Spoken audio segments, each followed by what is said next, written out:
messieurs, fidèles téléspectateurs, auditeurs de Magazine Kiosque, bienvenue à ces numéros de votre magazine. Merci de nous suivre à travers ce numéro de votre magazine d'analyse, débat, commentaires sur l'actualité en République démocratique du Congo, mais pourquoi pas en dehors de nos frontières. Les Congolais se souviennent le 16 et 17 janvier des 2 euros nationaux. Nous Laurent Désiré Kabila et Patrice Emery Lumumba. Laurent Désiré Kabila, président de la République démocratique du Congo de 1997 à 2001, fut assassiné le 16 janvier 2001 dans son bureau du Palais de Marbre à Kinshasa par l'un de ses gardes-corps, et sa disparition reste un moment marquant de l'histoire politique du pays. Et le 17 janvier 1961, Patrice Emery Lumumba, premier ministre du Congo indépendant, figure emblématique du combat pour la souveraineté nationale et panafricaine, fut assassiné le 17 janvier 1961 à Lubumbashi, 6 mois seulement après avoir conduit le pays à l'indépendance en 1960. Alors, quel souvenir et quel héritage les Congolais ont-ils de ces 2 héros nationaux? Est-ce que ces héritages sont pérennisés? Madame, Monsieur, c'est la grande question de ce matin. Nous recevons pour vous Maître Eric Bissello et David Kalonji. Avec eux, nous allons analyser ces sujets retenus ce matin. David Kalonji, bonjour. Bonjour. Bienvenue. Merci pour l'invitation. Merci également parce qu'aujourd'hui, c'est quand même une date importante pour la nation congolaise. Nous sommes en train de célébrer justement l'un des grands, c'est-à-dire Patrice Emery Lumumba. Et puis, par la suite, nous avons également tous ceux qui sont inspirés un peu de sa pensée, en étant peut-être maladroits ou quoi que ce soit. Mais dans la foulée, le peuple congolais reprend de la volonté et puis de la conviction pour continuer son combat, le combat de la souveraineté, qui est en train justement aujourd'hui en train de patiner, mais quelque part nous avons marqué le pas et nous nous disons avec Dieu nous vaincrons. Merci. Eric Bissello. Effectivement, bonjour, bienvenue. Un grand bonjour à vous, Gisèle, et également à mon aîné auquel j'ai le plaisir de partager ce moment. Merci, mon frère. C'est une journée vraiment, c'est un chevauchement de journée où nous devrons prendre en compte non pas seulement l'idée ou bien les volontés, les espérances de ces grands personnages qui étaient Lumumba et M. Laurent Désiré Kabila, mais aussi tirer les bilans de ce qui n'est pas et ne peut pas être considéré aujourd'hui comme étant pour nous une satisfaction. La réalité en est que quand on regarde ce qui s'est passé hier, par une simple pluie, aujourd'hui, une simple pluie démontre l'incapacité, l'incompétence, l'abandon de la République démocratique du Congo, et particulièrement de sa capitale, la Kinshasa, aussi le mépris que les autorités qui roulent dans des grosses berlines ont à l'endroit de cette population. Une simple pluie qui vous amène des enfants, qui met des populations, laisse la population désolée, en désolation totale, sans toit, sans assistance, qui nous met toute la saleté au vu au su de tout le monde. Mais on se demande à chaque fois à quoi servent ceux qui se disent des acteurs politiques, des acteurs publics, ceux qui bouffent l'argent des Congolais. Daniel Bumba, il sert à quoi, in fine? Il sert à quoi? Il te dira que Kinshasa est en chantier, parce qu'on voit des chantiers par-ci par-là. D'accord, mais on ne fait pas des chantiers pour faire souffrir les Kinois. Quand on est un gestionnaire responsable, effectivement, on peut vouloir un chantier, mais nous ne voulons pas des chantiers. Nous voulons des œuvres réalisées, finies. Lui, il met des chantiers partout. Mais effectivement, quand on pose des chantiers au moment aussi spécifiques que ceux de pluie, ben, il faut imaginer des voies alternatives pour résoudre les problèmes des Congolais. Puisque lui, il en est la conséquence, justement, à cause de ces chantiers. Il y a beaucoup de rues qui sont des avenues qui sont détruites. Il y a beaucoup de maisons qui sont détruites. Il devrait en prendre les responsabilités. Parce qu'il faut bien, ce sont des conséquences de ces chantiers qui nous amènent dans cette situation. Plus il y aura des chantiers de ce type, des avenues non finies, plus nous aurons ce genre de destruction violente et naturelle. Et donc, puisque l'auteur en est Daniel Bumba, il doit en subir les conséquences. Vu qu'il est, quoi, par exemple? Il est protégé par le chef d'État. La première des choses, c'est déjà de le remercier, vu qu'il est protégé par le numéro 1 de la République. Donc, on comprend qu'il peut se permettre de dire et faire n'importe quoi sans conséquence. Il n'a pas été élu par les Quinois, il n'a pas été choisi. Donc, c'est une affaire des gens entre eux à un autre niveau qui se satisfassent de leur ventre, de leurs propres désirs, et nous en subissons les conséquences. Et cela nous oblige aussi par ces journées de se poser la question, est-ce que nous sommes arrivés ou bien nous avons parcouru au moins du chemin pour arriver là où nos pères espéraient amener cette République. Parce qu'il n'est pas juste question des individus. Moi, je me souviens de ce qu'avait dit effectivement Joseph Kabila et dont on avait décrié en son temps. Il n'a pas su transformer l'homme congolais. Effectivement, c'était un chantier qu'avait commencé Mzee, Laurent Désiré Kabila. C'était un chantier que beaucoup de Quinois et des Congolais avaient apprécié pour dire « Tozonga Kibatu ». On revenait sur le droit chemin. Donc, cette transformation qu'avait pris le relais Joseph Kabila ne pouvait pas se faire qu'à travers la chicotte, mais elle n'a pas su se faire à travers la démocratie, le dialogue, la responsabilisation des acteurs politiques. Donc, in fine, aujourd'hui, nous avons tout ce bazar, tout ce que nous avons décrié, condamné durant le temps de Mobutu, tout ce que Kabila n'a pas su amener à terme, et nous avons hérité de toutes ces personnes aujourd'hui qui démontrent effectivement leurs limites, ils démontrent que la République démocratique du Congo est un foutoir. Est un foutoir où personne n'a une parole, personne ne prend sa parole en considération, personne ne respecte la République, personne ne respecte le peuple, personne ne respecte ce qui appartient à l'État, personne, à ça, à part les puissants dont on nous oblige à les craindre, à les respecter. Vous dites un mot, on vous envoie des militaires, vous dites un mot, on vous envoie des forces spéciales, vous dites un mot, on vous envoie des agences de renseignement. Mais cette jeunesse-là qui dit un mot, et tous ces politiciens qui affirment effectivement leur droit d'exister dans cette République ne vont pas se taire parce que vous n'êtes pas les premiers dictateurs ni les premiers groupes de tortionnaires qui arrivent en cette période et durant la naissance de notre pays. Vous vous comportez comme des rois Léopold, vous vous comportez comme les Belges en coupant la main, en essayant de couper aujourd'hui la langue. Mais nous prendrons la relève demain et nous allons réinstaurer cette démocratie dont nous avons espéré lorsqu'il y a eu cette transmission de pouvoir pacifique entre Kabila et Félix-Antoine Tshisekedi. Donc aujourd'hui, vous voulez nous faire perdre en mémoire que ce pays peut espérer mieux. Non, nous croyons effectivement. Vous voulez dire quoi? Avant, parce qu'on parle de Mzee, Mzee, Lumumba, on commence par Mzee. On vous entend parler, ça allait mieux à l'époque de Mzee qu'aujourd'hui. Ce n'est pas... Non, dans tous les cas, ça allait, de n'importe quelle période, on va dire, à part le temps où on nous coupait les mains, on va dire oui, ça allait mieux. Parce qu'il y avait de l'espoir. Parce que ceux qui faisaient du mal, on disait que c'était les autres. Mais aujourd'hui, nous voyons effectivement, ce sont ceux qui ont porté les espoirs des Congolais, qui nous ont menti pendant des décennies, qui sont aujourd'hui nos tortionnaires. Donc, effectivement, ces temps-là, il y avait toujours de l'espoir, donc ça allait mieux. Mais, comprenons bien la logique. Mzee a hérité de toutes les insuffisances de Mobutu. Tout ce que Mobutu n'a pas su faire, Mzee l'en a hérité. Et pour ne pas dire, il a hérité de rien, puisqu'il fallait reconstruire cette nation qui ne fonctionnait plus sur l'identité d'un homme, la volonté d'un homme. Mais aujourd'hui, il voulait que nous passions vers un pays où chacun se sentirait bien vivre. Mzee Kabila. Mzee Laurent Désiré Kabila. Mais à un moment, il a aussi fait arrêter Mobutu, Tshisekedi, Étienne. Il a même relégué. Un agitateur, il n'a pas fait arrêter, il a envoyé quand même faire ce pourquoi il pouvait être utile à la République. À un moment, parce que c'est condamné aussi aujourd'hui. Non, la preuve en est. Mais... Étienne Tshisekedi, à part être politique, il était quoi d'autre? Comment il gagnait sa vie?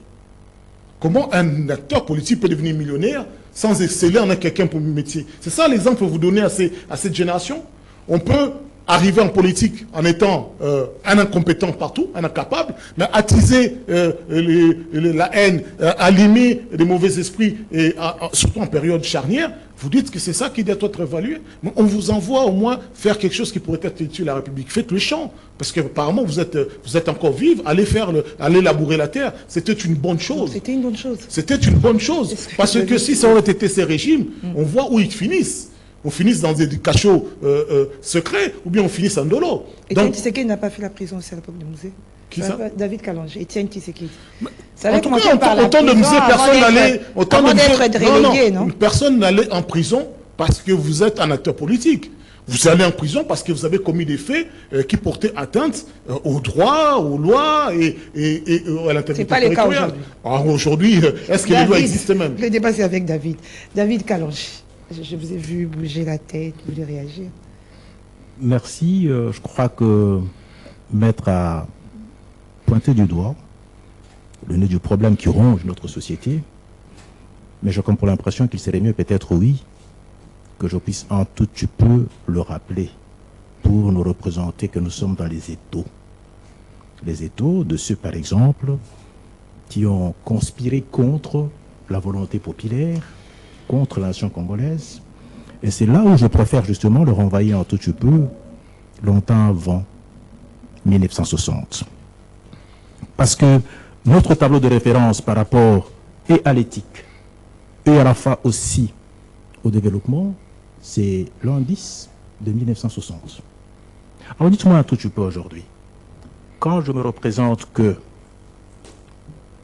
Kabila, le père, hein, avec Lumumba, l'un a fait 3 ans et l'autre, il était dans les trentaine, il est mort presque 6 mois après, quand il est arrivé au pouvoir.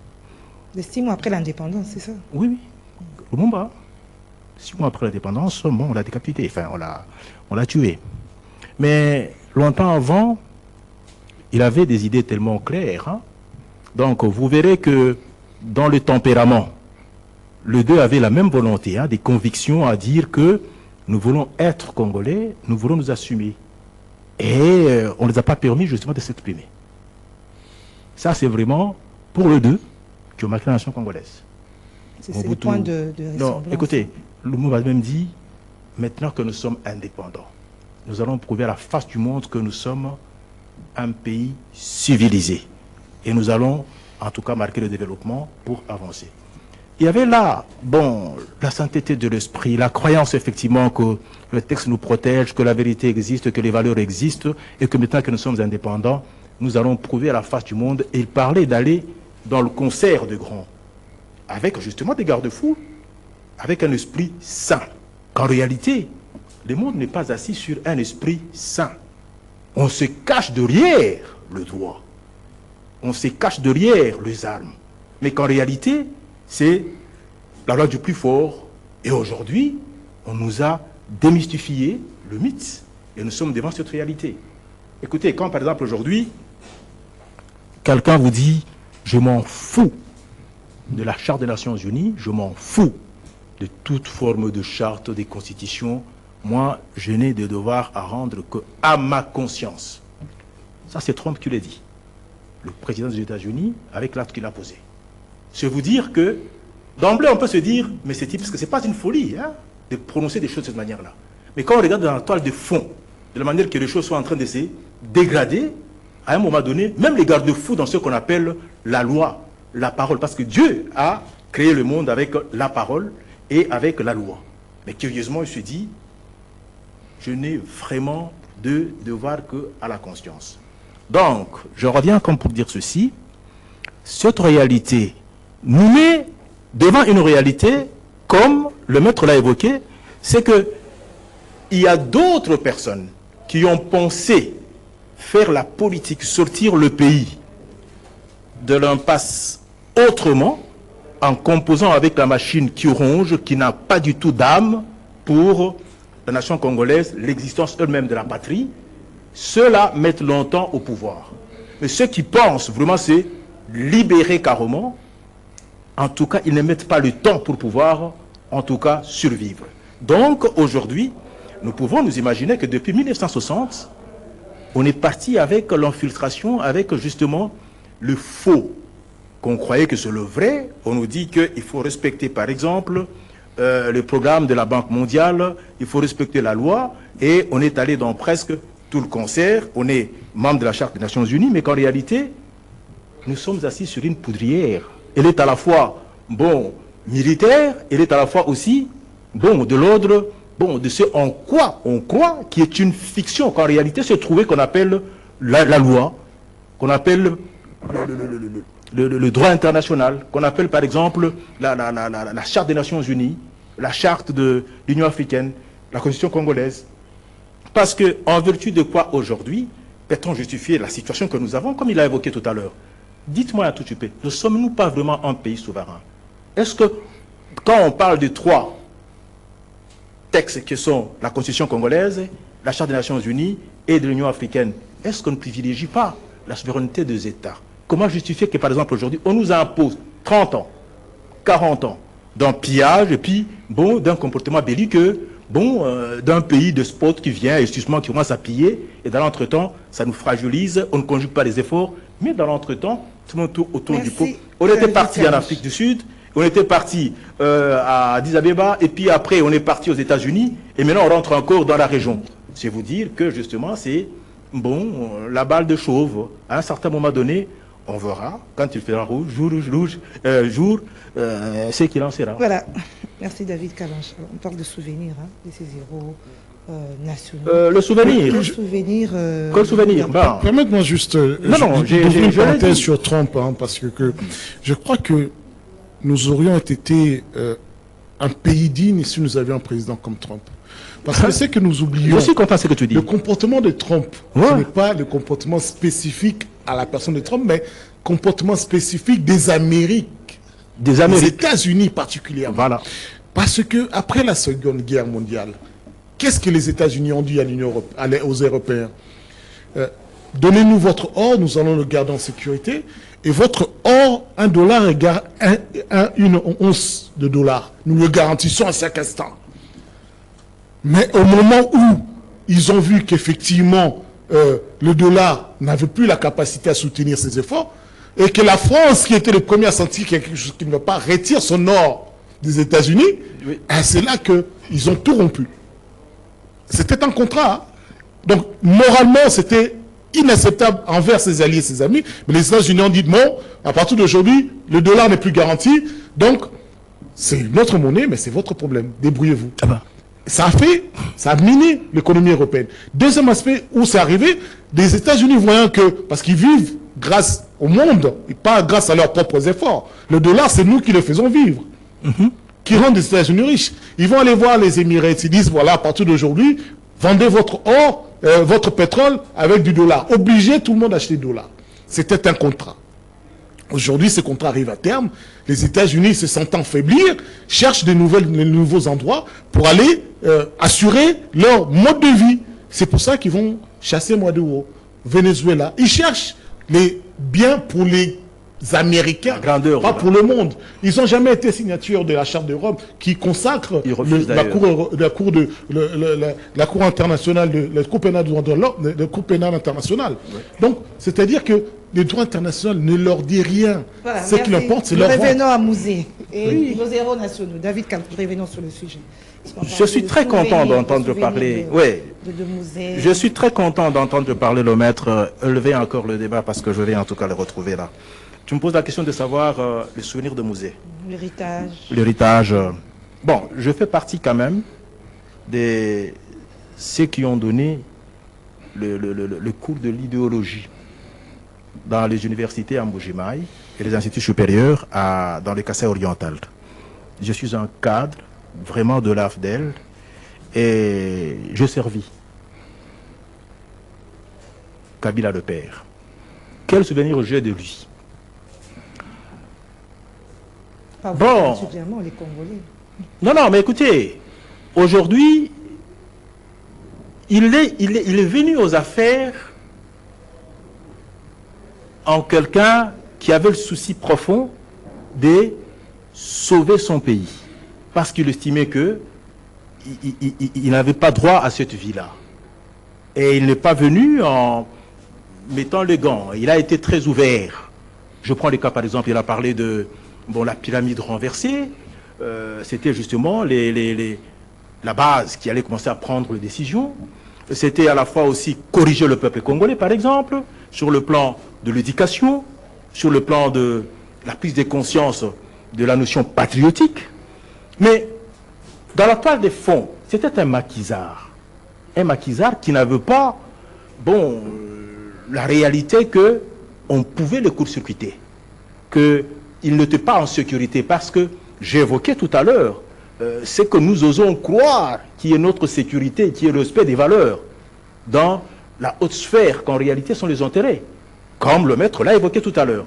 Et tout d'un coup, on l'a vu commencer à pactiser avec des gens comme par exemple Kadhafi. On l'a vu aller à Kadhafi et puis revenir et tout ça. Il a même pris la décision comme pour dire, parce que ça nous crée beaucoup plus de problèmes le minerai, je préfère justement qu'on ait le regard tourné vers l'agriculture. Et ça n'a pas mis du temps. Mais dès que on l'a assassiné, et moi je me rappelle ce jour-là, le premier qui a annoncé le décès de Kabila, c'est l'ambassadeur de la Belgique au Benelux. Alors que les côtés RCD festoyaient déjà. Et nous étions ici, on n'avait pas l'information. Donc, à 9h30, quand il était déjà battu, personne n'était au courant de ce qui se passait. C'est-à-dire quoi? C'est-à-dire que eux là savaient qu'effectivement l'homme venait d'être abattu et l'information qu'eux avaient était la vraie. Si je parle de souvenirs, David... Donc, du côté souvenir, je le dis. Non, écoutez, mais pourquoi tu ne veux pas qu'on parle? Certaines personnes estiment que c'est lié à la base du malheur qu'ils sont en train de vivre aujourd'hui. Parce qu'il s'est fait il a tenté comme tout Congolais. Je prends les cas par exemple. Il s'est retrouvé dans le pays qui ne font qu'envier l'autre pays. Et ce genre se disait comment nous devrons entrer dans ce pays-là pour piller. Parce que nous avions déjà une crise ici, c'est Mobutu avec tout ce qu'on avait là. Les autres qui voulaient les aider, qui sont les Rwandais, toute la communauté de l'Est, c'était justement pour comment entrer dans la crise congolaise et commencer à piller. Et c'est comme ça qu'ils sont venus. Mais je ne sais pas si vous savez comment Kabila est arrivé ici. La révolution de l'AFDEL, moi je suis celui qui a servi en tout cas cette révolution-là. La révolution de l'AFDEL, elle a fermenté. Mais quelques jours avant d'attaquer le Congo, Museveni est arrivé avec Kabila pour le présenter à Kagame, dire que ils feront route avec celui-là. Mais qu'en réalité, Kabila n'était pas au Rwanda, il était en Ouganda. Et quand ils ont commencé à avancer, pour le Rwandais, c'est eux qui avaient les contrôles de la situation. Et celui qui était le porte-parole, c'est Kabila. Mais Kabila n'étant congolais, il ne pouvait pas accepter certaines bêtises.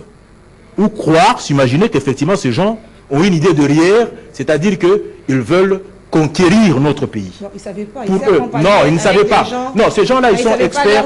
Non, ils sont experts en mensonges. Et c'est là le côté négatif du peuple congolais. Et il faut qu'on se réveille, parce que à 30 ans, on peut nous tromper. Mais à 60 ans, et c'est pourquoi je fais d'ailleurs profiter de l'occasion pour vous dire ceci, tout ce qu'on vous raconte là, l'histoire du style par exemple, que maintenant on a signé les accords de l'Émirat et tout ça là, c'est un mensonge des Rwandais. C'est une histoire ficelée tout simplement parce qu'ils ont envie de nos minéraux et ils préfèrent commencer à se fabriquer un faux discours. Parce que ce qu'ils ont dit des Kabila, allez poser la question de savoir, donnez-nous le texte. Là où, effectivement, il a signé que je vais vous céder une partie. Il n'y en aura pas du tout non plus. Vous dites un peu quelque chose. Et je pousse plus là. Non, attends, je pousse. On essaie de faire comprendre aux gens qui nous suivent. Ça veut dire quoi? Que Mouzé s'est fait accompagner des Rwandais ougandais sans savoir leurs ambitions. C'est vous qui les dites. C'est sûr et certain. Non, c'est pas moi qui le dis. Moi, j'ai été l'homme de l'AFDEL. J'ai donné, moi, les cours de l'idéologie de Félix et de Kabila. Kabila ne savait pas qu'ils iraient jusqu'au bout de croire, de s'imaginer qu'effectivement, ils vont prendre le pays en otage. Et d'ailleurs, la même. Qu'il a su, mais quand il a dit, que tous ceux qui sont... Parce que Félix, tu sais ce qu'il lui a demandé. Tu es venu avec des gens, est-ce qu'on ne peut pas faire le frais pour le payer? C'est tout à fait normal. On peut prendre un mercenaire pour aller faire une guerre, déposer par exemple un régime, si par exemple, parce que c'est permis. Quand, par exemple, vous constatez que, bon, celui que vous avez, c'est un despote qui veut, par exemple, ravir le pouvoir du peuple. Mais, curieusement, eux avaient une idée. Pour preuve, Jean-Pierre Mbemba, il était déjà parti, il était en train de faire ses navettes, en train de faire Victoria et puis remonter à Bruxelles. Museveni a commencé à se plaindre, comme pour dire, mais dans ce pays-là, les choses se dégradent. Est-ce qu'il n'y a pas vraiment de Congolais capables de sauver leur pays? Et Jean-Pierre a dit, moi, je suis le fils de ce pays-là. Je suis prêt à pouvoir sauver mon pays, parce que finalement, je constate que ça ne va pas du tout non plus. On continue avec l'histoire. Et voyez-vous, donc, non, mais écoutez, c'est comme pour dire que il est entré dans la danse, comme pour dire, je vais sauver mon pays. Mais c'était plus fort que ça, parce que finalement, ils ont conspiré, parce que c'était des gens qui étaient déjà dans leur cabale contre le Congolais. Donc aujourd'hui, je peux moi vous affirmer que ni Kabila, ni même d'ailleurs bon, tous ceux qui sont entrés dans la danse en prenant les armes pour sauver le pays, avaient l'idée de vendre le pays et vendre même le pays. Non, c'est sauver mon pays. Mais c'est eux qui se fabriquent une idée là derrière, ils viennent, ils infiltrent les gens et ils veulent vous ravir ce qui est à vous. Merci. Alors, non. Et le bienfait de Kabila, je peux... Vous avez aussi cette histoire-là. Vous avez... Pas dans sa totalité, effectivement, je pousse l'idée en disant que ceux qui sont intervenus, les Congolais qui sont intervenus pour chasser Mobutu et libérer le pays, n'avaient pas pour objet, pour idée, de vendre le pays. Non. Ou bien de concéder quoi que ce soit au pays qui nous ont aidés à se débarrasser de la dictature. Non. Ils ne pensaient pas que derrière le Rwanda, l'Ouganda, le Burundi, se cachait le grand Amérique.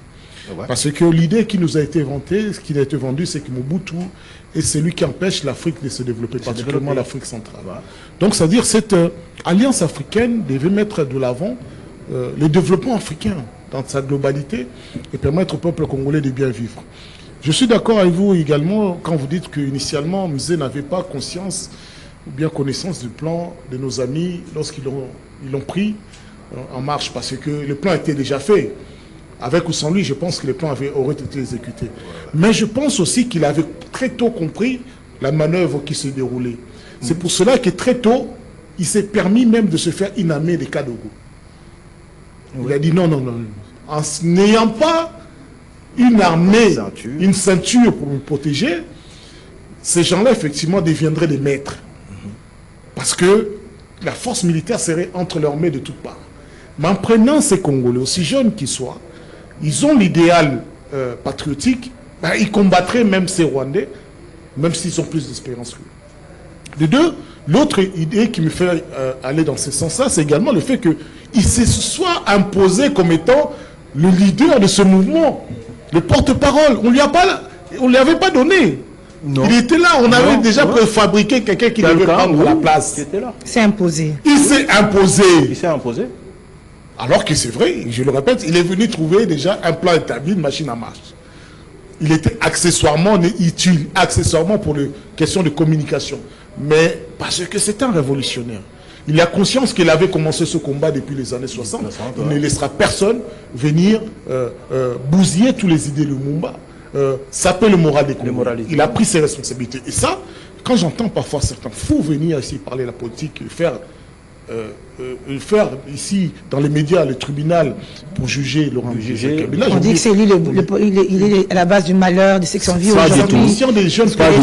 C'est des inconscients des jeunes politiques d'aujourd'hui. Qu'il les sache ou pas, mais il est venu avec le Rwanda. Des inconscients. Non, il n'est pas venu avec le Rwanda. Il est revenu avec le Rwanda, l'Ouganda, le Burundi le Sud-Africain aussi. L'autre pays africain, là, juste à côté de Ouganda, Burundi, un autre petit pays là. Donc c'est-à-dire qu'en connaissance de cause, ce n'était pas, il n'est pas venu, il n'est pas parti les chercher. C'est ça qui, parfois, il y en a qui sont complètement absents de la lecture historique. La lecture elle-même. Les Américains ont dû comme ça, face à face, Mobutu, ton temps est fini, tu dois partir. À ton avis, comment ils sont allés le faire partir? Alors, après qu'il ait, après qu'il a su les plans de ces Rwandais, il s'est débarrassé de ses conseillers rwandais. Et pour faire la guerre, il a fait venir l'Angola et les Zimbabwe. Oui, parce que c'est quelqu'un qui était connu et respecté, qui avait des relations avec d'autres pays de la SADC. Et effectivement, il leur a dit, voilà, nous pensions évoluer dans une idée de l'Afrique libre pour le peuple, pour l'amélioration des conditions de vie, pour le progrès économique et social. Mais voilà nos amis, dont je croyais être nos amis, nous ont effectivement aidés à chasser la dictature. Mais on est prêt à les reconnaître et à les remercier, à les dédommager par conséquence. Mais alors que eux, qu'est-ce qu'ils veulent? Ils veulent détruire notre nation, prendre nos richesses sans notre consentement et créer les désordres, massacrer la population. Effectivement, dans ce cas-là, en tant que Zimbabwe révolutionnaire qui était au sommet, l'Angola aussi, ce sont des hommes qui connaissaient ce que c'est que ce combat d'idéologie encore qui naissait de l'après-indépendance. Donc ils l'ont accompagné, ils l'ont aidé, et effectivement, cela démontre bien qu'il y avait encore des âmes qui étaient prêtes à tout. Et la suite ça marchait avec l'Angola, le Zimbabwe. Mais ça a marché puisqu'ils nous ont aidés. Ça ne se fait pas de manière désintéressée. Parce que qu'un pays prendra son argent, ses enfants, aller mourir pour d'autres nations. Nous-mêmes, nous devrons libérer le nôtre. Ils viendraient, nous leur payerons en conséquence, nous les dédommagerons en conséquence. Mais ça a marché. C'est parce que ça a marché qu'on a dit autant de tuer cet homme-là, parce que s'il consolide son pouvoir, on aura du mal à venir piller et voler. C'est pour ça qu'on a atteint, vous trouvez normal de faire assassiner. Voilà. Et aujourd'hui, nous venons maintenant dans le contexte d'aujourd'hui. Nous sommes dans une situation parce que nous est également à citer nommément les Rwandais. Il ne s'agit pas des rebelles, il s'agissait de Rwandais. Oui. Aujourd'hui également, on parle de Rwandais. La FCM3 soutenue par le Rwanda et on cherche l'appui des autres pays pour venir nous secourir. C'est un peu du pareil au même. Voilà, c'est là maintenant, toute comparaison n'est pas raison. À l'époque, celui qui posait problème était le pouvoir de Kinshasa, la dictature. De la même manière, aujourd'hui, il y a des formes de dictature qui s'installent. Alors quand ici, il y a une pression, ne vous attendez pas à ce que de l'autre côté, tous les Congolais puissent les condamner. Donc, vous comprenez maintenant là où la différence est liée. Nzé voulait instaurer une intégrité. Et nous donner, vous savez qu'à l'époque... Pour chasser le Rwanda. Non, le problème, moi je le répète toujours, le problème n'est pas le Rwanda. Le Rwanda sera toujours là. L'Ouganda sera toujours là. Vous croyez qu'on n'a pas le problème avec l'Angola? On n'a pas le problème de tracer les frontières avec l'Angola? C'est parce qu'on ne fait pas la guerre là-bas. Vous croyez qu'il n'y a pas de problème? Vous croyez qu'il n'y a pas de problème avec l'Ouganda? On a des problèmes. Le problème en est que c'est nous ici qui n'avons pas conscience de ce que nous sommes et ni de ce que nous avons. Est-ce que c'est ça que vous avez, quand vous dites qu'est-ce qu'on a, on a hérité de ce grand homme qui était loin des écamés? Est-ce que vous n'aviez pas remarqué que durant son petit règne, nous n'étions pas riches, mais nous n'étions pas qualifiés, insultés, maltraités par les médias occidentaux? C'est-à-dire qu'à chaque occasion, ils voulaient nous dire que nous sommes des incompétents, des incapables. Nous allons les renvoyer devant leur propre participation à cette incompétence, à cette incapacité généralisée. Il les a démontré qu'ils étaient des complices de notre propre malheur. Donc nous étions pauvres, mais nous étions dignes. Et nous avions de l'espoir, je vous disais en entrée de jeu, nous avions de l'espoir qu'avec cet homme, demain ira mieux. Et aujourd'hui, vous nous dites, avec ce pouvoir qui arrête des jeunes qui demandent un travail, qui demandent des routes praticables, qui demandent la démocratie, qui demandent la paix, vous les arrêtez, vous dites qu'on doit vous accompagner dans cette folie. Merci. Il y a une constitution pour laquelle les populations s'est battue, est instaurée. Vous ne les respectez pas. Les droits des Congolais, vous ne les respectez pas. Vous voulez élever les Congolais, les faire vivre une sorte de tribalisme qui est même, certains cas, ça rejette entièrement. C'est-à-dire que vous favorisez des ethnies, des tribus par rapport aux autres, notamment pour accéder à certaines aux fonctions publiques, mais vous êtes en train de diviser cette nation, même là où vous régnez. Et vous avez montré par votre mégestion que vous les méprisez, parce que vous volez l'État, vous voulez les Congolais, vous allez investir ailleurs. Vous allez dilapider l'argent pendant qu'on est en guerre, vous prenez des jets avec autant de personnes que vous rémunérez, vous envoyez vos femmes ou vos enfants aller faire des courses, aller fêter à l'extérieur du pays, vous nous méprisez et vous attendez ce qu'on dise, qu'on vous soutient. Pourquoi? Qu'est-ce qu'on va Alors, David Kalonji, Éric Bisselo ne veut pas qu'on puisse comparer l'appel de l'Angola et Zimbabwe à l'époque de Mouzé et aujourd'hui, lorsqu'on cherche aussi l'appui de ces pays africains et même d'autres pays à l'étranger. Oui. J'admire M. Adelo, M. Asselo. Bisselo. M. Bisselo, parce qu'il va droit dans les conséquences. Mais par contre, ce que je constate qu'il n'est pas regardant, c'est il a évoqué un élément très important. C'est notamment que quand Kabila a senti que, bon, ces gens commençaient à dépasser les limites, il est allé au nom de la souveraineté d'un État auprès de l'Angola. Mais c'est pareil à, bon, quelqu'un qui fuit la pluie et qui va se jeter dans la mer. Parce que tous les pays limitrophes, parce que moi je dis bien qu'on n'est plus respectueux de textes, tous les pays limitrophes souffraient sérieusement de Mobutu. Et ils avaient déjà conspiré, ce qui s'était déjà préparé derrière Kabila, derrière Kagame, c'était l'association de pays africains qui voulait se débarrasser de Mobutu parce qu'il était en train de faire la politique, diriger la politique de l'Afrique centrale. Ils se sont mis en contribution. Leur volonté, c'était justement, tout simplement, de comment entrer dans ce pays. Parce que c'est un pays où il y a bon de minerais. Et le Rwanda a prêté les flancs. Parce que finalement, il est à la porte par où on peut passer. Le coup de gueule que fait par exemple Kagame par moment, ce n'est pas parce qu'il est fort, mais c'est parce qu'il sait que, non, nous sommes une organisation. Nous sommes à plusieurs, avec les grandes puissances que sont les États-Unis et le reste. On s'est décidé de commencer à piller ce pays-là. Et moi, j'ai prêté les flancs. Donc, quand il est parti auprès, par exemple, de l'Angola, pour demander... Mais le gars savait que nous sommes dans une organisation. C'était pour renverser Mobutu. Mais la grande question, c'était quoi? Dans ce qu'ils avaient déjà ficelé. Si seulement on arrive à renverser Mobutu, il faut faire en sorte que Mobutu ou les Congos démocratiques ne redeviennent plus le leader de la région. Et on l'a lié. Et c'est pourquoi Kabila a dit, nous allons retourner la guerre d'où elle est partie. Les États-Unis ont prêté les flancs, mais ceux qui ont exécuté le plan, c'est justement le pays limitrophe par le biais de le Rwanda. Donc tous les pays limitrophes que vous voyez là, tous les pays limitrophes que vous voyez ici, n'envient que nos minéraux. Et puis quelque part, je préfère aujourd'hui rappeler à l'intellectuel congolais, faites attention, chers amis. Vous vous exhibez un peu trop en disant, nous sommes un pays riche, nous sommes un pays riche. Les gars, là, tous les autres pays, ils ont aussi des minéraux. Ils ont aussi des richesses. Ne pensez pas que vous êtes le seul qui avait vraiment le scandale zoologique. Mais faites attention, quand par exemple vous vivez avec le diable, il ne faut pas tout le temps l'exhiber ce que vous avez. Non, on se met un peu trop, mais justement, on se met un peu trop en évidence au lieu de nous organiser à l'intérieur.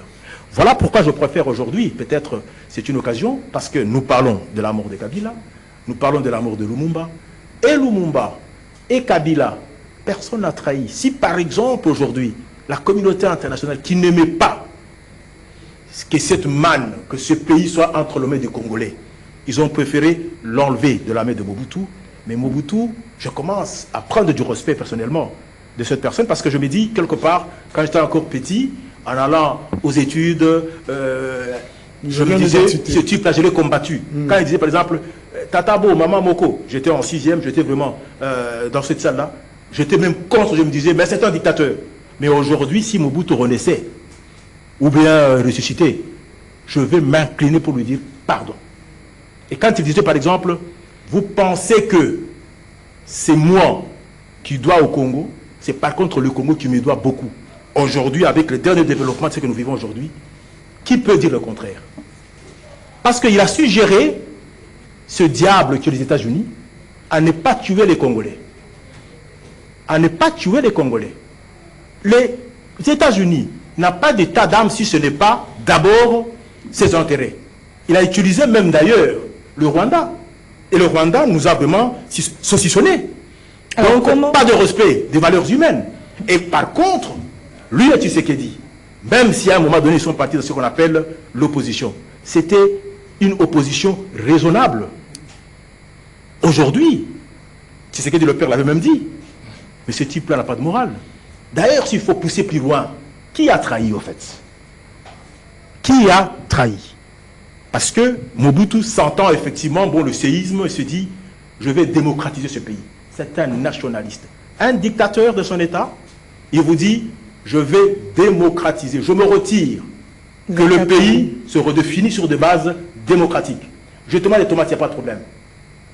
Mobutu a réuni tout le monde. Moi, j'étais à la conférence nationale. L'objectif, c'était pour nous, comment indexer le coût de la vie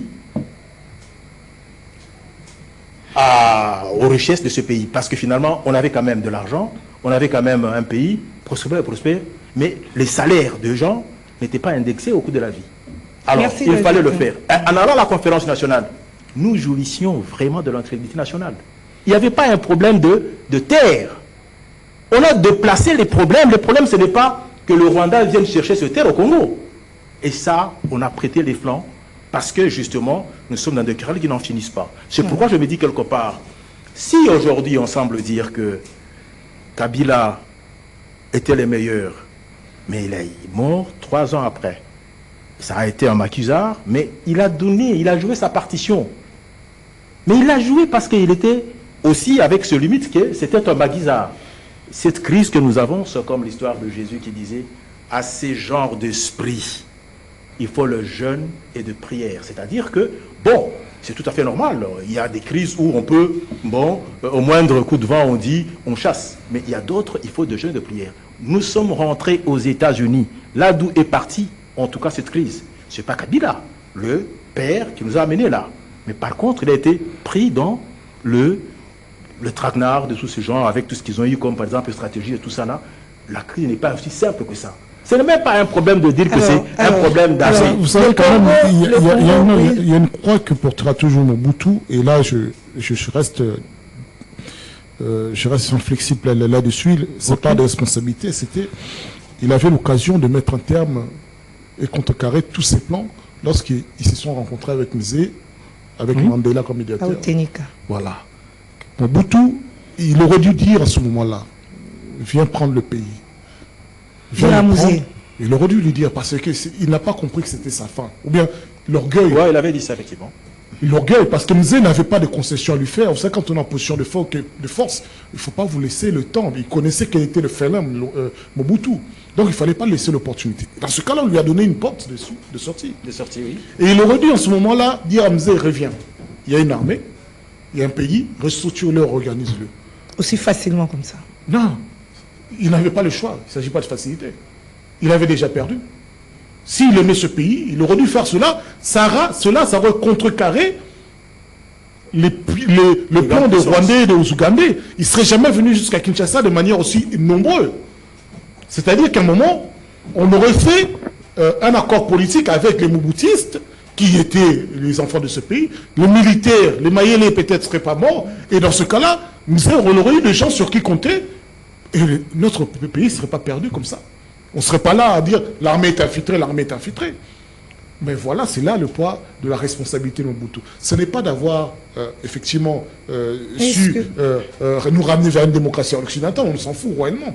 Mais de ne pas avoir anticipé, pas pris Mzee Laurent Désiré Kabila au sérieux, et dans ce cas-là, limiter la volonté des États-Unis à travers ces sbires qui étaient le Rwanda et l'Ouganda, de neutraliser non pas Mobutu, mais la République démocratique du Congo. Mais Eric, quand vous dites qu'il aurait dû faire de concessions avec Mzee, ça aurait été facile. Parce qu'après le départ de Mobutu, on a vu ce que les Mobutistes ont subi. Alors, non, il n'y a pas eu de procès après, des arrestations. Là, Mobutu a perdu. Il n'y a pas eu de concession, il n'y a pas eu de trêve, si vous voulez. Il a dit non, moi je reste dans ma position, on va se battre jusqu'au bout. Ben, vous avez perdu jusqu'au bout, ben, vous en subissez les conséquences. Et moi je ne crois pas, la convention, il y a eu conférence souveraine après l'arrivée de Mzee, ben, tous les Mobutistes n'étaient pas en prison. Ça veut dire, déjà nous étions tous des Mobutistes. Nous étions tous membres de MPR, on ne va pas tous nous mettre en prison. On va construire le pays avec eux. Et il y a effectivement les militaires qui ont fui, mais ils n'étaient pas forcément chassés. Il y en avait qui sont restés. Quand tu regardes professeur Njoli, il était où? Mais c'était ta pensée. Il était où? Ben voilà. Vous voyez bien que c'est totalement faux de dire que... mais Laurent Désiré Kabila... Mais d'autres ont été traqués aussi. Oui, mais forcément, ce n'étaient pas des anges non plus. Parce que Laurent Désiré Kabila, il a évolué dans cette période avec ses hommes, ils savent ceux qui ont fait quoi. Si vous n'avez rien fait, vous fuirez, pourquoi? Voilà, il y en a qui portent la responsabilité de la dictature. Un peu le contexte d'aujourd'hui. Là, vous n'avez pas répondu à ma question, vous êtes allé ailleurs. C'est-à-dire par rapport à la difficulté que vit le Congo aujourd'hui. Si l'Angola a porté, parce qu'on sait que nous sommes dans l'Angola. Hier, c'est mercredi que le président a reçu les représentants de l'ECC et la CENCO. Ils ont même parlé de la nouvelle feuille de route harmonisée pour l'organisation du dialogue inclusif qui devait être rendu public dans les jours qui viennent. Ça, c'est les représentants de l'ECC et CENCO qui ont fait ces comptes rendus. Est-ce que la solution à la difficulté que nous vivons aujourd'hui peut venir de l'Angola comme ce fut le cas à l'époque de Musée? Il est toujours dit que l'expérience, ce sont les coups qui nous ont blessés dans le passé. Nos acteurs politiques, ils avaient presque tous 30 ans, 40 ans. Ils ne savaient pas que le véritable ennemi, ce n'était pas le Rwanda. Ils ne savaient pas que ce n'était pas le Rwanda. Ils ne savaient pas. Ils croyaient que c'était le Rwanda et qu'ils étaient défenseurs de valeurs et étaient très sûrs. Mais aujourd'hui, on voit la complexité de la crise et on comprend mieux ce que cela veut dire. C'est les États-Unis. Parler des États-Unis, c'est presque tout le monde. C'est pas les États-Unis, c'est presque tout le monde. Parce que même l'Angola, quand on prend... Non mais écoute, la solution sur laquelle aujourd'hui, on a retourné à la case du départ. Parce que ceux qui ont conspiré pour justement, poignarder le Congo, c'est les États-Unis. Mais ceux qui ont récupéré, c'est la Grande-Bretagne, l'Union européenne, ils sont en train de... Mais c'est le monde des antivaleurs. Jamais les antivaleurs peuvent l'emporter sur les valeurs. Ça n'existe pas. Ça n'existe pas. Si on est croyant, ça n'existe pas. Même si on va dans une guerre de 100 ans, mais on finira par tout se dire où est la raison. Alors je prends les cas par exemple aujourd'hui. Tous ceux qui ont conspiré derrière le Rwanda, que sont les pays africains, pour piller ou quoi que ce soit, à ce jour, ne se retrouvent plus. Parce que dans les accords des États-Unis, là, Félix a joué à une carte qui est la meilleure. Je vous la livre personnellement. Et je pense que c'est comme ça. On ne peut pas piller le pays, mais nous sommes d'accord pour que nos minéraux soient vendus à tout le monde. On ne peut pas les manger seuls. Là, c'est à Washington. À Washington. Mais aujourd'hui, nous sommes en Angola. D'accord, mais allez tourner vers les Africains. C'est la question que tu m'as posée. Je réponds à la question, justement. Oui. Laisse-moi. Allez tout droit à la réponse. Alors non, justement, sinon les gens ne vont pas comprendre. Allez-y. Le problème, c'est que quand on a demandé aux Africains, les pays africains qui ont conspiré, de régler le problème, ils ne l'ont pas réglé parce qu'ils étaient encore appétissants de minéraux. Et Félix, en récupérant le pouvoir, il est allé tout donner aux Américains. Mais aux Américains, il leur demande ceci. Prenez 65. Moi, je prends 35. Vous allez distribuer au reste du monde. Et moi aussi, je vais distribuer au reste de ceux qui sont les Africains. Mais 15% dans ce que vous avez, je le réserve à que l'on organise l'armée congolaise. Ça veut dire que si tu prends le 15 plus les 35, ça fait combien? Ça fait 50, non? Il a dit, nous allons partir aujourd'hui dans les négociations avec le monde international dans une coopération de donnant 50-50. Donc nous sommes dans les bons. Et c'est pourquoi je préfère d'ailleurs la solution aujourd'hui sur le plan interne, sur le plan externe. Nous allons régler avec les Africains, on va leur donner. Donc ceux qui commencent encore avec le Rwanda, on va le discipliner parce qu'il n'y a que deux acteurs qui peuvent donner maintenant là. C'est les États-Unis et le Congo démocratique. Et il faut nécessairement que le Congo partage. Si par exemple on était entré sur scène en disant que, que le Congo, que le Rwanda construisent les usines de transformation. Non, nous sommes dans l'esprit de la coopération, mais pas en désordre. Tu comprends? Et les États-Unis, en prenant par exemple le 50 à lui seul, s'il nous donne nous les 15, le reste il va le partager avec les autres du monde. Il n'y a pas de problème. Nous allons atterrir. Et d'ailleurs, ne soyez pas surpris, on va constater que, Kagame, Nito, le 1-23, il demande qu'on relance les accords, qu'on relance les négociations, mais qu'en réalité, sur l'effort, pourquoi il doit demander? Parce qu'il faut déjà un terrain. C'est pour vous dire tout simplement que nous sommes en train de niveler vers la paix, c'est un fait. Mais par contre, sur le plan interne, ça, je pourrais vous dire que je reviens et soutenir Bisselo. On ne peut pas se dire, on règle le problème en amont, pendant qu'on recrée le même système en aval. Là, je ne suis pas d'accord.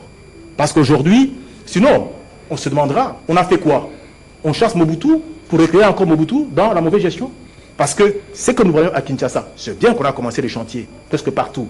Il n'y avait pas de tel longtemps avant. Mais il faut rapidement un coup de fouet pour que, justement, les réalisations se terminent. Mais dans l'entretemps, la démocratie, c'est aussi une affaire de la gestion à la place publique. Il faut qu'on explique aux gens comment on gère l'argent de l'État. C'est important, ça. Et il faut que les gens, c'est le nerf de la guerre, mais il faut que les gens aient cette habitude-là de parler de leur gestion, de savoir on produit combien, on a fait combien à ceci ou à cela. Ce n'est pas une histoire d'un petit groupe de gens, même si vous faites bien ou vous faites mal, mais que le peuple sache celui qui a donné quoi? Les pouvoirs. C'est le pouvoir du peuple. Ce n'est pas l'affaire de X ou Y des affaires privées. Si c'est privé, d'accord, va avec tes affaires. Mais la gestion de l'État, il faut en tout cas que le peuple sache ce qu'il y a. Donc s'il y a des interpellations qu'on demande que tel arrive pour qu'il parle. Mais pourquoi les gens, et surtout les Congolais, quand on veut parler des gestions, ah non, ils deviennent méchants et ça devient une histoire, non, des sectes des anges. Ça veut dire quoi ça? Non, il faut accepter, si vous voulez que notre démocratie respire, c'est vers ça qu'il faut tendre. C'est pas la Merci David Kalonji. Alors on a trop parlé de musée, hein. Lumumba aussi. Les héros, les valeurs de Lumumba. Non, mais le plus grand, c'est Lumumba. Aujourd'hui, ces valeurs sont pérennisées. C'est Lumumba. C'est pérennisé. C'est pérennisé. Le plus grand, c'est pérennisé. Mais laisse-moi te le dire. Regarde, vous voulez le touffer, qui n'existe même pas. Regardez l'homme qui a fait un grand succès avec l'histoire du football, là. C'est avec le nom de... Non, c'est avec le nom de Lumumba. Est-ce que vous savez pourquoi la CAF a préféré le récupérer? Parce que le mythe africain est dedans. Partout au monde, il y a des... Aujourd'hui, quand on a tué Lumumba, on s'était dit, on le touffe, il n'existe pas. Mais il y a des universités en Russie. Quand je parle de ses valeurs, je parle de son combat, je parle de l'héritage, son combat, ses valeurs, moi, je ne suis pas tout à sa fait, façon de faire. Je ne suis pas convaincu parce que Lumumba n'a pas eu le temps de diriger. Mzee, il a eu le temps de diriger. Mais Lumumba n'a pas hérité des problèmes de Mzee. Non, non. Tu comprends?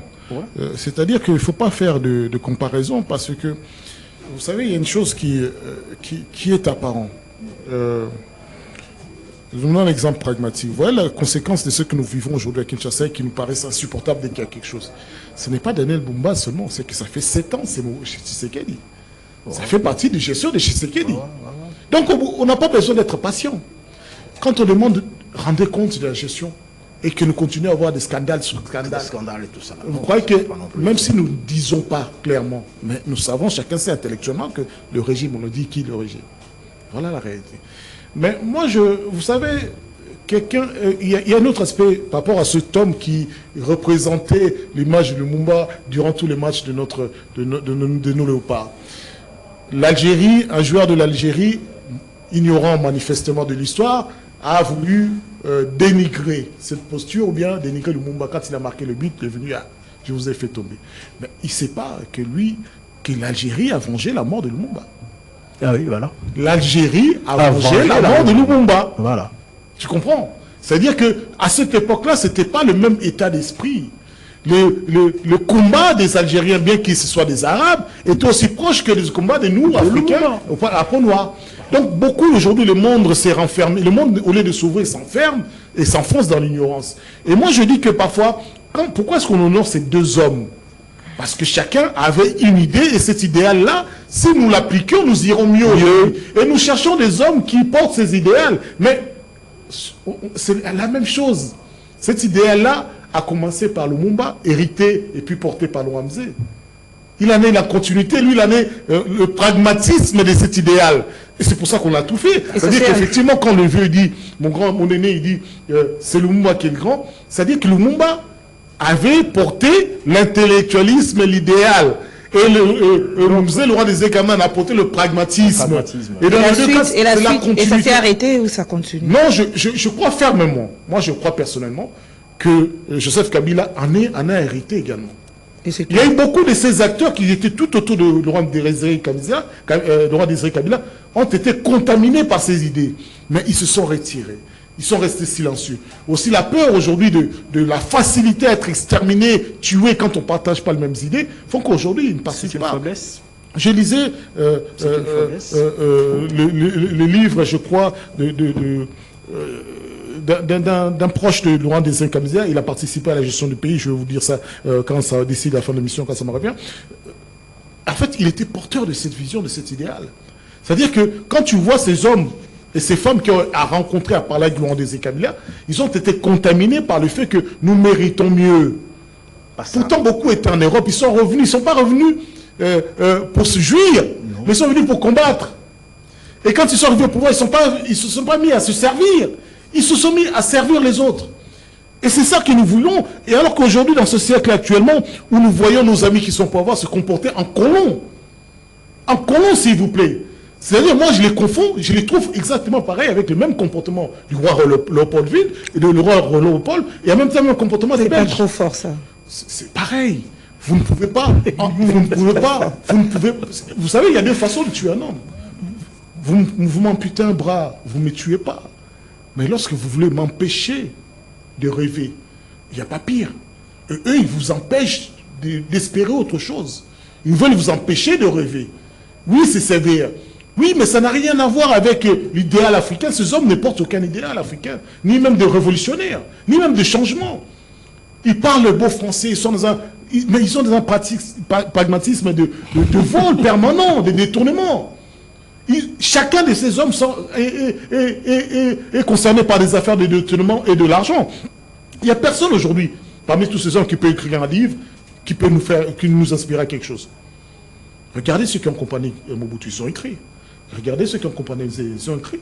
Même ceux qui ont accompagné Kabila, fils. Mais regardez ceux qui accompagnent Tshisekedi. Qui est capable d'écrire un livre sur leur combat, sur leur idéal? Merci. Qui? Il peut transmettre à nos futures générations, dire voilà ce de quoi nous avons espéré. Malheureusement pour Tshisekedi, je dis malheureusement, il y avait effectivement au début quelques personnalités où on pouvait dire il y a encore de l'espoir quand Kitengeye soit ainsi de suite, parce qu'il venait quand même d'une expérience. Vraiment, il y a une espèce de dilapidation des chances et Mobutu, Tshisekedi avait tout pour réussir. Tout, absolument tout. Mais on n'a pas compris. On n'a pas compris. Si le diable existe, c'est que le diable est proche de Tshisekedi. Est-ce que, ce sera la dernière question avec vous, est-ce que nous désirons, parce qu'on parle d'eux, là où ils sont, dans leur tombe, ils sont en train de se remuer, regretter par exemple leur combat, on s'est battu pour rien, il n'y a personne pour pérenniser. Est-ce qu'ils vont le dire, ou soit ils sont contents de dire, ben voilà, ils reposent en paix. Je commence par là où il a terminé. Il dit que si le diable existe, effectivement il existe. Mais on lui a posé la question tout récemment. Mais le mal qu'il y a au Congo là, il dit, c'est moi qui suis en tout cas le faiseur du mal. Mais le mal des Congolais dépasse mon entendement, c'est pas moi qui le connais. Le diable effectivement. Je reviens comme pour dire ceci. Maître, je pense que tu risques de te noyer. Parce que voler de l'argent, c'est une petitesse d'esprit. Il ne faut pas croire que ceux qui volent, et puis on reste là. Non, c'est une petitesse d'esprit. Parce que quand je vois le monde qui est mort pauvre, effectivement, à ce jour, il n'y a personne qui peut l'égaler. Le même Kabila, quand on parle là, cet acte de courage, je ne laisse pas mon pays sombrer. Aujourd'hui, ils sont venus avec tout ce qu'il y a comme des discours, et puis le but de l'Europe, il est tombé aujourd'hui. On a fait l'Europe. On était peut-être, oui, préparé à être au-dessus du matériel, mais nous, on a poireauté ici. Mais quelque part, les valeurs, ce n'est pas vraiment dans amasser de l'argent. Et puis laisse-moi t'en parler, quand tu voles, mais tu es pauvre. Voler, c'est être pauvre. Et aujourd'hui, si par exemple, moi je ne tarie pas dans le discours, je reviens parce que je suis propre. Alors ça veut dire qu'il ne faut pas se rabaisser. Ce qui est vrai, c'est que nous sommes tous Congolais. On t'appelle, mais l'insuffisance de ton esprit, il ne faut pas les prendre tous pour le mettre dans le même sac. Effectivement. Ils sont. Non. Moi je me dis non. Mais par contre, nous sommes dans les bons. Aujourd'hui, il n'appartient pas à Félix. Mais lui aussi, il est aussi dans, dans le combat. La patrie appelle. On saura qui fait quoi. Et puis avec le temps, quand la machine tourne, ceux qui ne servent pas la patrie, ils vont s'éclipser d'eux-mêmes. Aujourd'hui, nous sommes dans ce qu'on appelle, moi je crois dans cette affaire, l'exorcisme national. C'est-à-dire que, tu sais, quand on fait l'opération d'enlever les esprits, il y a des esprits qui sont tellement têtus, il faut le jeûne de prière. Et puis quand on commence, si tu n'es pas capable, ça peut quitter là-bas et t'entrer. On a fait bouger les mondes. Nous sommes dans le cheval de Troie aujourd'hui. Nous, on n'a pas les armes, nous sommes en Afrique. Mais je ne pense pas qu'on peut parler de l'organisation du monde sans passer par le Congo démocratique de par sa diplomatie aujourd'hui. Le peuple doit les sentir. Et non, mais laisse-moi vous le dire. L'impact sur le pas peuple. Quand vous dites qu'il va les sentir, mais il le sent dans l'esprit. Parce que l'homme de Lumumba, là, quand il arrive là avec...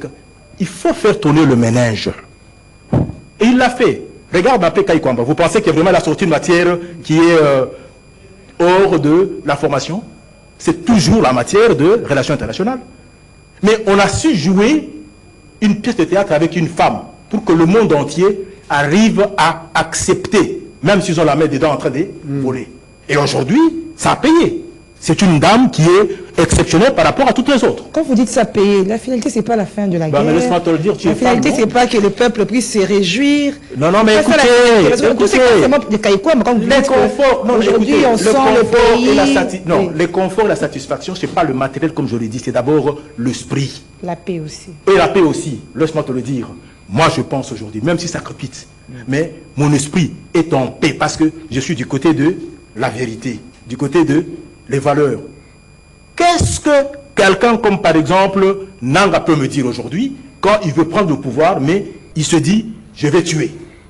Moi je dis non, il ne faut pas tuer. Moi je défends les valeurs. Attendez, il ne représente rien. Je suis d'accord avec toi pour dire effectivement que ce n'est pas parce que aujourd'hui on ne juge pas Nanga, parce que toute l'opposition ne juge pas Nanga, que toute l'opposition soutient ce qui fait Nanga. Ce qui fait Nanga, voilà. Nous voulons le voir comme étant président de Non, il ne faut pas confondre. Il ne faut pas confondre ça. Moi, quand je vous disais tout à l'heure, Moïse Kongolo, dans ma part de vérité, qui relate une inspiration, une idéologie aux côtés d'un homme. Quand vous regardez l'ancien sénateur qui est ici, même à la Cinco, qui était également porte-parole de Denis Mukwege, son colistier durant les élections. Vous sentez qu'il y a des gens qui ont travaillé avec Mzé sans avoir lu une quelconque pensée de Mzé, mais sont capables de vous laisser transpirer. Didier Moumengi. Non, mais tu sens que vous sentez qu'on a des hommes intelligents, infiniment capables de restructurer, d'organiser ce pays. Et c'est quand ces hommes-là s'engagent, par exemple, aux côtés de la Cinco, pour partager, pour donner des idées, vous voulez dire non, nous n'allons pas pacifier le pays par le dialogue, combattons, continuons à tuer les Congolais, soyons sérieux. Donc, effectivement, il faut bien que vous compreniez une chose. Ce n'est pas parce que nous sommes contre Félix Tshisekedi que nous allons dire que Nanga devient président demain. Non, n'allez pas vite. Hein. Nanga nous doit des explications. C'est Nanga qui nous a montré qu'il n'a pas respecté la voix populaire. C'est Nanga qui nous a avoué effectivement qu'il a violé la Constitution, qu'il nous a menti. Donc, c'est effectivement dans un pragmatisme politique. L'ennemi de mon ennemi est mon ami. Nous allons considérer que Nanga, c'est ce qu'il fait pour l'instant, aussi longtemps que ça embête Kinshasa. Kinshasa ne veut pas se corriger. Respecter nos droits et nos libertés. Nous amener vers un développement. Arrêter de voler. Bah dans ce cas-là, nous allons dire, continuez vos affaires, Nanga, jusqu'à ce que... J'ai tenu par là. Aujourd'hui, moi, je me dis, parce que j'ai une foi solide qui vient de mes aïeux, je me dis, non, on peut faire des erreurs. Mais moi, dans mon église catholique, quand on me bénit, c'est me dire que tout ce que tu as de bien, continue encore de faire. Merci. Mais quand, par exemple, on bénit Nanga là, je peux lui dire, continue encore à tuer. Pas l'église catholique. Oh, dis-moi enfin. Jésus est venu pour les pécheurs, on vous dira ça. Voilà, merci David Kalonji, merci Eric Bissello, merci à vous fidèles téléspectateurs et auditeurs des kiosques, merci à l'équipe technique, au coach Doudou Montieri. Madame, monsieur, je vous retrouve lundi avec mon plaisir. Au revoir. Au revoir.